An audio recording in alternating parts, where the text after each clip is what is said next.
All right, there. How's it going, my Comic Chat Army? We're here with Gary Henderson, the creator of the Pyramid Nights. How you doing, Gary?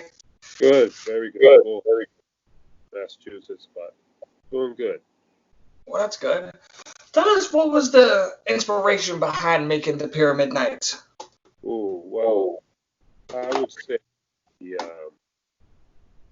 the mystery of the Great Pyramids in Egypt, and Egypt itself is very influential on my books, and it's so much there in ancient times that is a mystery that nobody's really figured out yet, and they're still finding stuff about certain things, and nobody really knows how the pyramids were built. So I put a lot of that mystery into my comics. You can mess around with a lot, do whatever you want, because it's such a vast mystery there in those ancient times.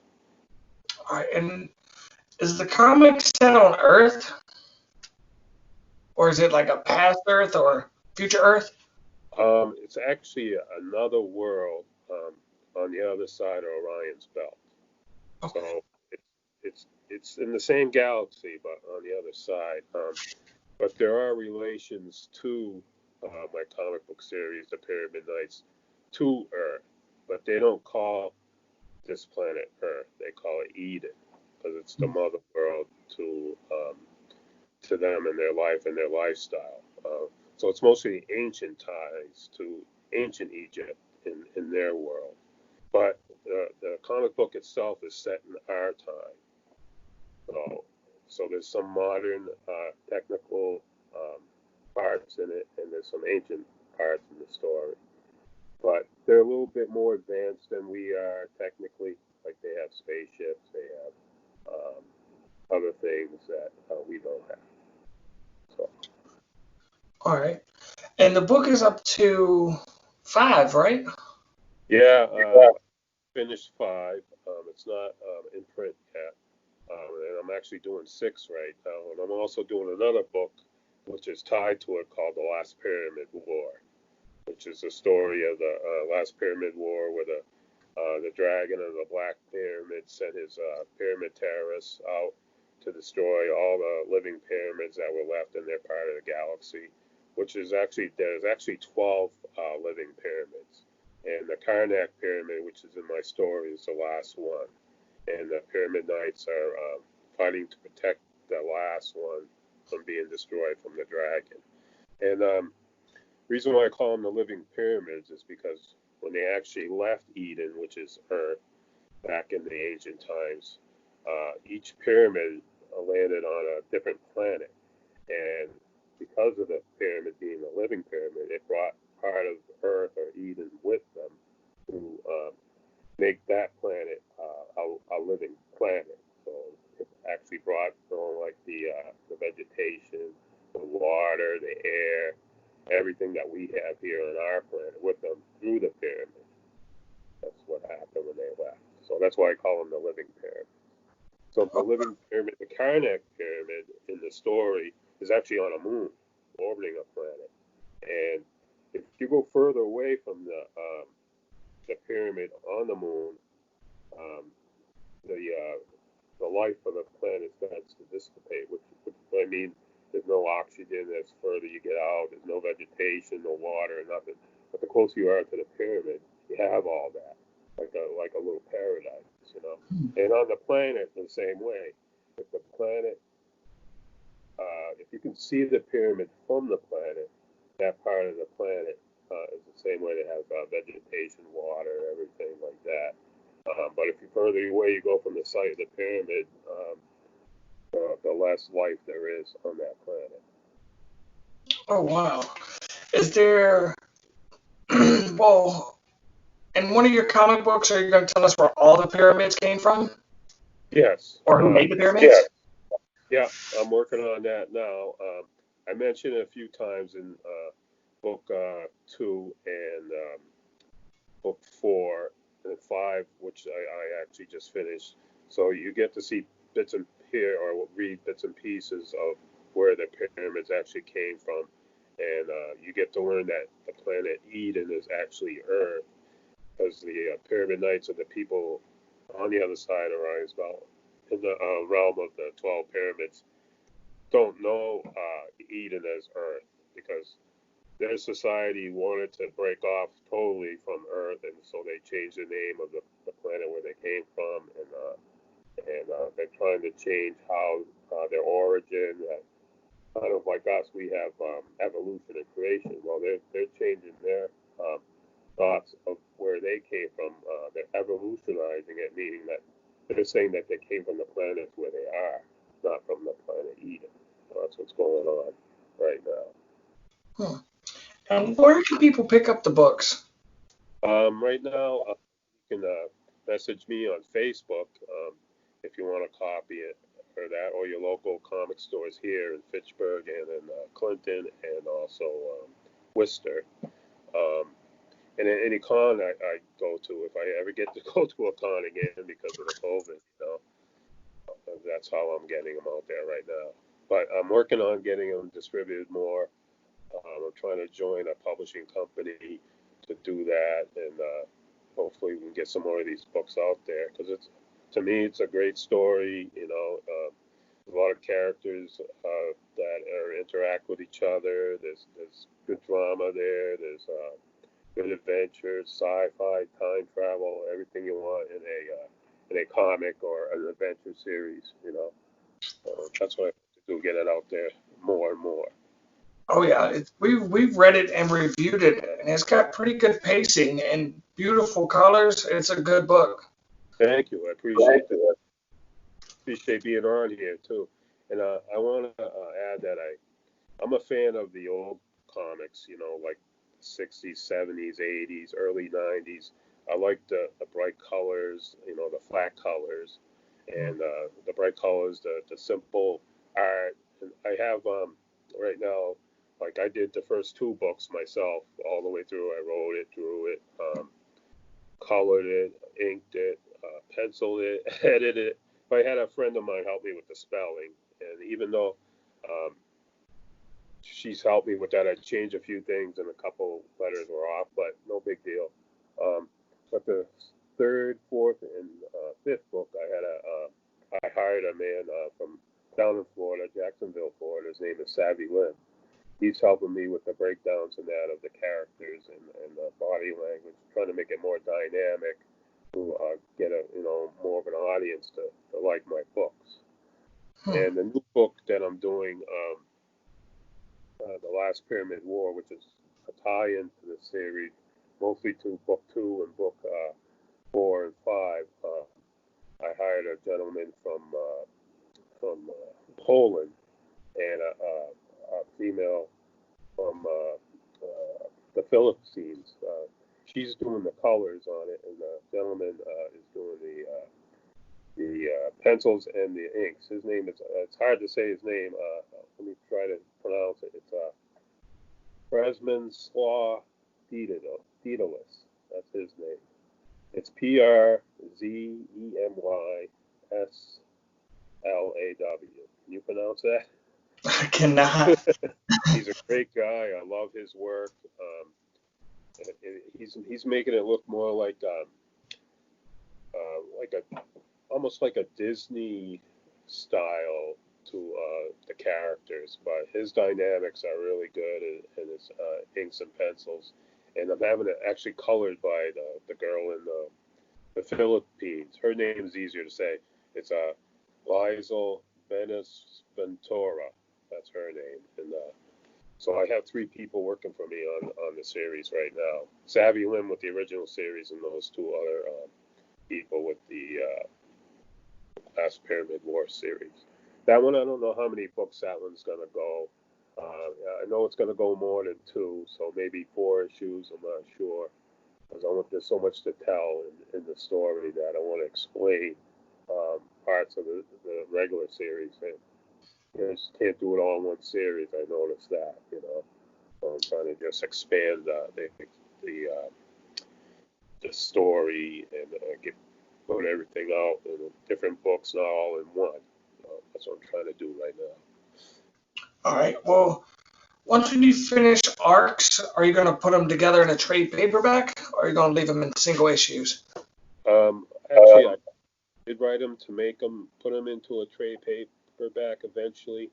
Like the first 3 books, I would put in a trade paperback, and the next 3 books, which is titled "The Death of a Pyramid Knight," which is part 1, 2, and 3. I would put in a trade paperback also. So that's what I would do eventually. Okay. I'll add some more stuff to it, like, more like splash pages or more artwork, just, posters, all these stuff in it. That's what I would do. All right. And do you have links so where people can get the T-shirts and stuff? I forgot to put mine on. Excuse me. The only place you can find me is on Facebook, really. Okay. Gary Henderson or the Pyramid Knights, which is on Facebook. I get to a lot of people through there. I don't get on Twitter. Twitter's kind of crazy. So Facebook is much better. It's more adult oriented, if you want to say that. But it seems to getting a little more political now, which is making me nuts. But what are you gonna do, right? Everyone has an opinion. Yeah, I don't get involved with politics at all. I don't understand them. I don't. No. Just stay away. No. Yeah. So, are you currently reading any books? I do read some indie comics right now. My friend, he lives in Athol, a few towns over. He has a great series called Hero Shack. He has 2 series with that title. We get together. He's used one of my characters, the Pyramid Priest, in one of his books, and my other friend, he wrote the Mighty Mascots. I've been reading that also. That's a really good book. Have you heard of that book? We've got Mighty Mascots in there. We're gonna review it soon. Yeah, it's a good book. It's really funny. It's really good. And my friend, the Hero Shack, does Hero Shack. He has a podcast every Monday night and Wednesday night, and you should check him out too. His name is Christopher. Oh boy, here we go. But look up Hero Shack and you'll find it. But he has a last name that's hard to pronounce too. I'm not very good with that. But look up Hero Shack and you'll find his podcast. It's really, really good. All right. So when you draw your comics, do you draw them digitally or do you draw them physical? I mean, like old school physical, then scan them in? The first 2 books in, on paper, because back then, actually, I started doing those back in '95, believe it or not. And Oh, wow. yeah, so I did the first 2 in paper, and then the rest of them I started doing in digital on my iPad, which I'm talking to you on right now, which is much easier and much better because you can bring that anywhere you want and draw or letter or color, whatever you want to do there. So the technology is much better now to help us artists who like to create comics independently, so so much easier. You don't have to bring all your pencils, all your paper. It gets expensive too, getting all that stuff. Plus, you need a desk to put all that stuff on. I remember my desk was like I had pencils and paper were falling off, or I'd go pick one up, the cat took it somewhere or whatever. So it's much better digitally, yes.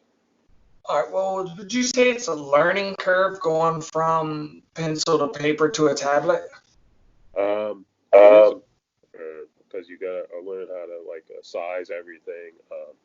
You gotta learn how to like save everything or edit everything, and if you make a mistake, you gotta learn how to erase the right area, not the whole thing, that kind of thing. So it is, and the coloring, you gotta learn how to do layers and this and that, and so it is a learning thing, but it's not hard at all. It's so much easier than to make a mistake on paper where you have to use a gallon of whiteout to take care of that and try to go over that after it's dry. So it's Right. much better. All right. Do you use like a pencil or do you use like your finger or a mouse? How do you? I have a pen. I'll show you the pencil. It's right here. This is what I use. You plug it into the iPad and it charges. I need a new tip on it. It's getting a little worn, but that's what I use to draw everything on my iPad. Oh, wow.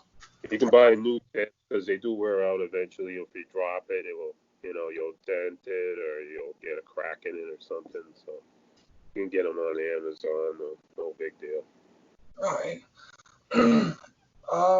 Let's see. Is there any special program that you use? Or no? I use Procreate when I'm using right now. Seems to be the easiest one to use. I'm used to it. If I go to something else, it's going to take me a while to learn it again, I'll stick to the Procreate. Works out really well. All right. Well, what advice would you give to people out there that's just trying to get their comic book out? Just keep doing it. Just keep doing it. Keep at it. It's trial and error. I have stacks and stacks of paper that I've drawn on that I try to get the first book right. The first book was the hardest one to draw and to write. It's trial and error on the story, trial and error how the characters look, backgrounds, the plot, everything. You just got to keep at it. If you love it, you keep at it. That's what I do. I love doing it. It's a labor of love, like I was saying, and just got to keep at it. If you don't like something, change it. No big deal. Just get it out there. That's all. All right. Well, when did the first book come out? You said you drew it back in '95, but yeah, the first book I put out in black and white first. I'll send you a copy of that, by the way, which I did in '95. Back then, the printing company had to order like 2,000 copies just to get it printed, or else they wouldn't even do it for you. Wow. So, yeah, so I got a lot of those if you want a few of those. And it's all done on paper. They send you a negative of your book and everything. Everything looks good. And then you just tell them, yeah, it looks good. I'm ready to have it distributed. And I went through Previews magazine to distribute the first book. And I got about 500 books out there the first issue, the black and white one, which is I was really surprised by because it was on Previews. It went out there. I haven't tried to get on Previews since, but more of an independent guy now. I like the cons. I like to sell my books at the cons and talk to people and tell them about my book and things like that. So yeah, I'll send you a copy.